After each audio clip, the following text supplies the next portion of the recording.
You are watching Theater Night in Buffalo. If it's happening on the Buffalo theater scene, it will be seen here. Tonight's guests include Bob Alonzo, Catherine Burkhardt, and Sir David Hall. Now, here's your host, Chip Chipley. Good evening, and welcome to Theater Night in Buffalo. Tonight's show is brought to you from the historic Roycroft Pavilion in East Aurora, home of the Aurora Players, who this year will be kicking off their 80th season. Now, as I like to do every show, I like to read a letter from one of our dedicated viewers.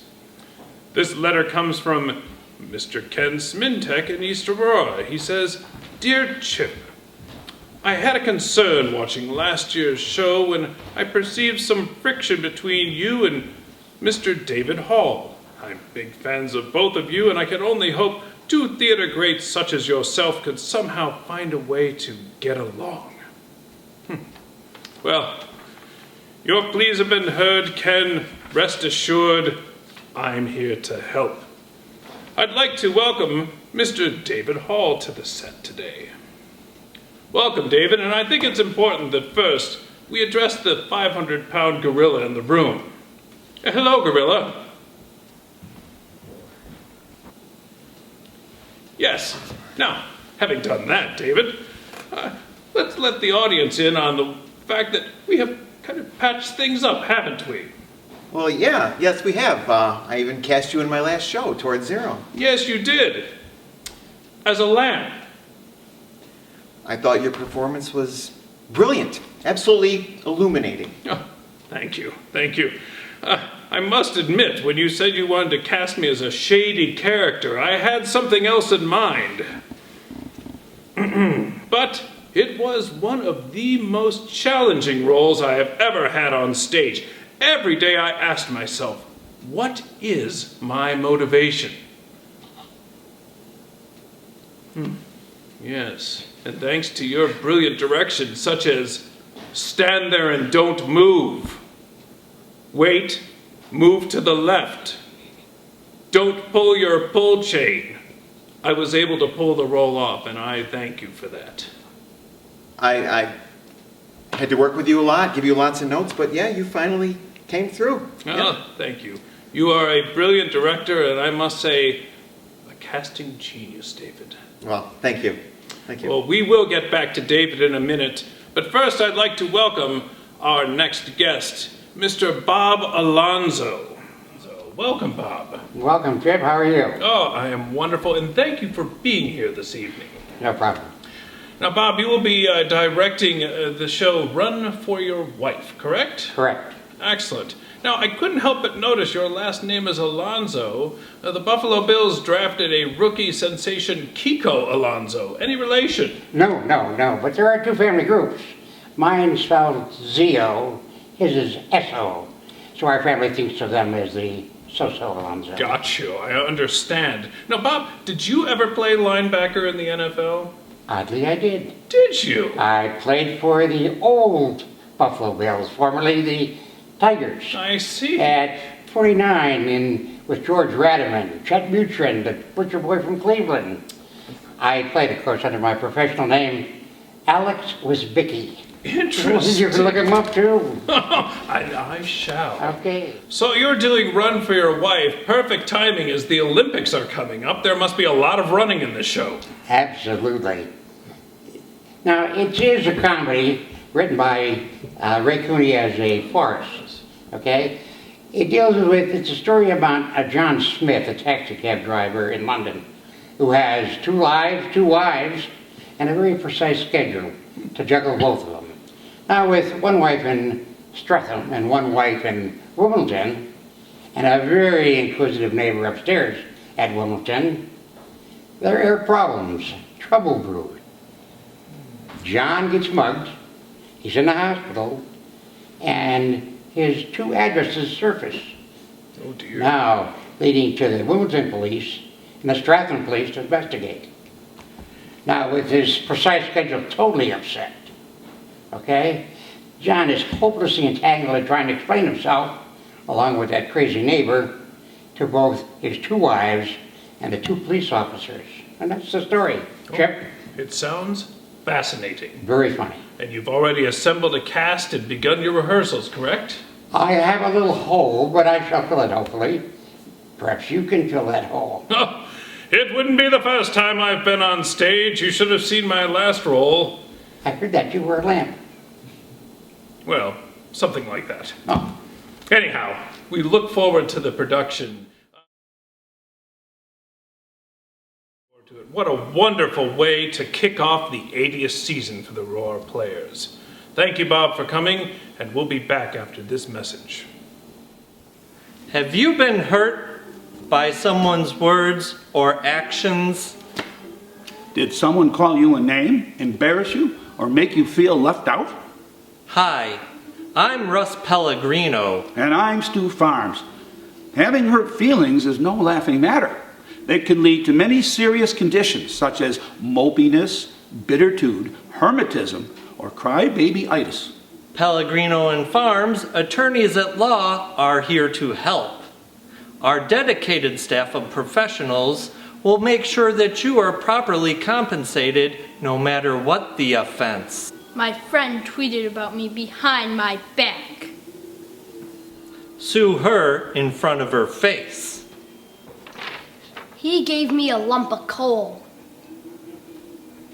Sue the SOB. He said I look like Phil Collins!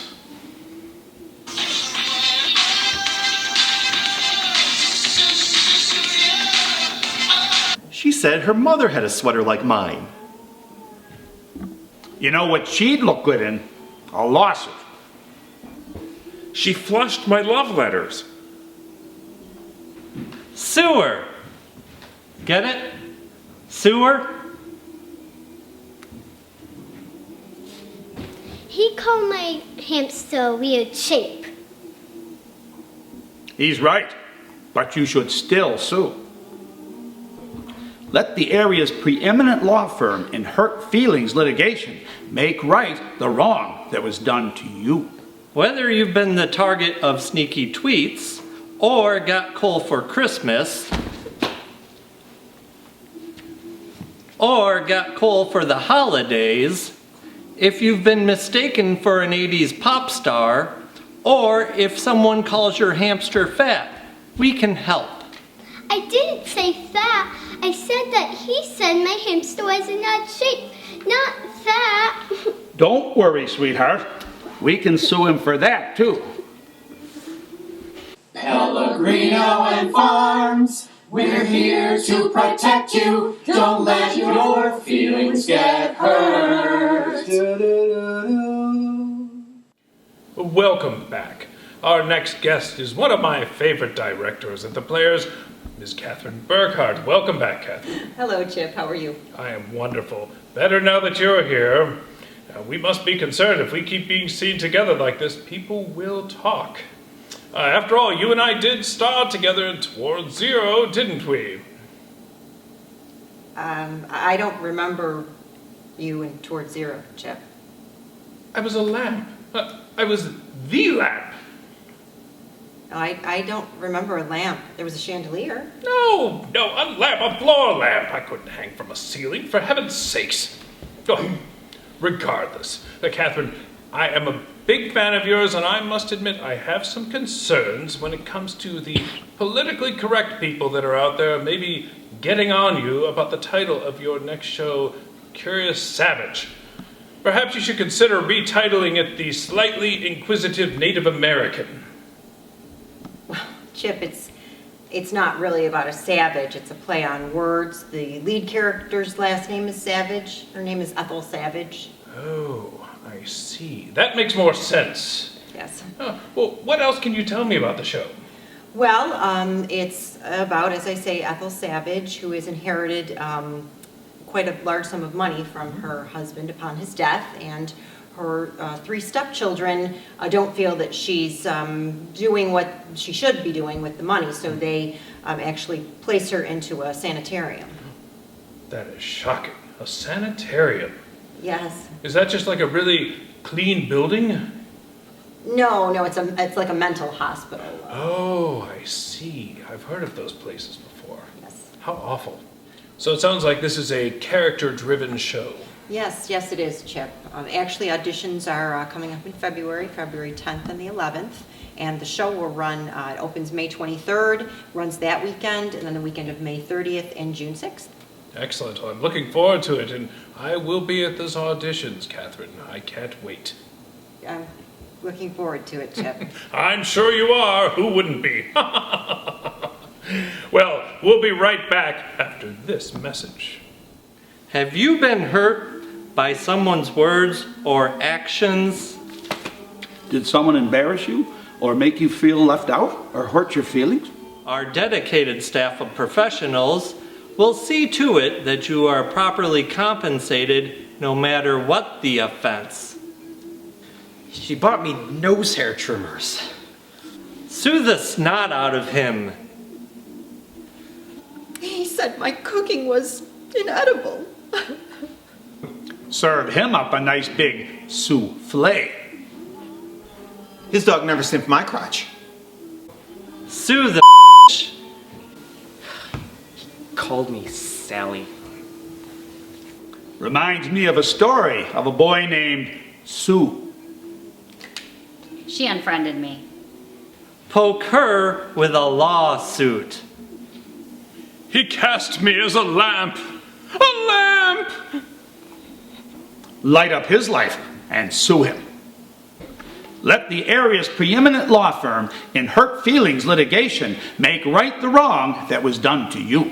Whether it's a rude gift or a social media slam, hashtag uncool, if you've been mistaken for a girl or if someone cast you as an inanimate object, we can help. A lamp! A lamp! To sue, to live. I find I seek death and I find life, so let it come on. Pellegrino and Farms, we're here to protect you. Don't let your feelings get hurt. So wait a minute, you're gonna sue me? What is that about? Oh, suck it up, David. Quit being such a baby. Call me. Well, obviously. Welcome back, and we're joined now by Mr. David Hall, who will be directing the musical this year, Grease. And I guess it's fair to say that Grease is the word. That was very good, Chip, but I'm afraid that song isn't in the stage version. It was written for the movie. Oh, really? Yes. Yes, I knew that. Well, David, what can you tell us about the show? Well, I think everybody knows the story of Grease. You know, boy meets girl, boy loses girl, boy gets girl back. Great songs. I see. And what type of cast will you be looking for this show? Well, I'm looking for anybody that looks like they could be, you know, in high school, like, you know, if you're 20s, you know, early 30s maybe, if you can pass. I see. So someone like me. Sure. Excellent. Now, I am sure once you pull together the type of cast that you are looking for, that cast will be hopelessly devoted to you. Well, that would be nice, but I'm sorry, Chip, but that song was written for the movie also. It's not in the stage show. I see. Yes, I knew that too. Well, David, what types of challenges do you foresee as a director for this type of show? I think understanding the 50s, you know, people this age that I'm looking for, you know, weren't alive in the 50s. So it's going to take, you know, you have to listen to the music, get the feel for the 50s, the dancing, the type of singing that is done then. Yes, I see. And of course, I'm very familiar with the show. The term grease, it comes from the fact most of it takes place in a kitchen, correct? No, grease. You know, the guys used to wear grease in their hair, like the DAs. Yes, right. The district attorneys, correct. Actually, it meant duck ass. Oh, heavens. So this is an adult-themed show, is that what you're saying? Well, there are some adult moments, yes. It's not for little kids, actually. Interesting. Well, David, when will the show be having auditions, and then when will it actually run? Well, my auditions are June 9th and 10th, and the show runs October 3rd through the 25th. I see. Well, I am looking forward to it. And needless to say, I am hoping when I audition, you're going to look me in the eye and say, "You're the one that I want. You are the one I want." Chip, again, that song was written for the movie. It's not in the show.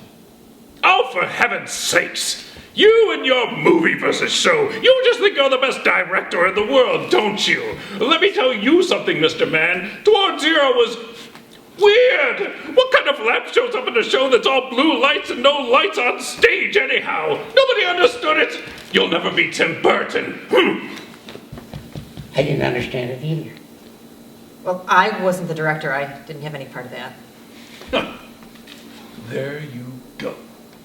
Well, that's it for tonight. Thank you for joining us on Theater Night in Buffalo. And for those of you looking for me on stage, next time I will be in the Lancaster Opera House feature Les Miserables with the great Bob Mazursky, starring as Jean Valjean's coat rack.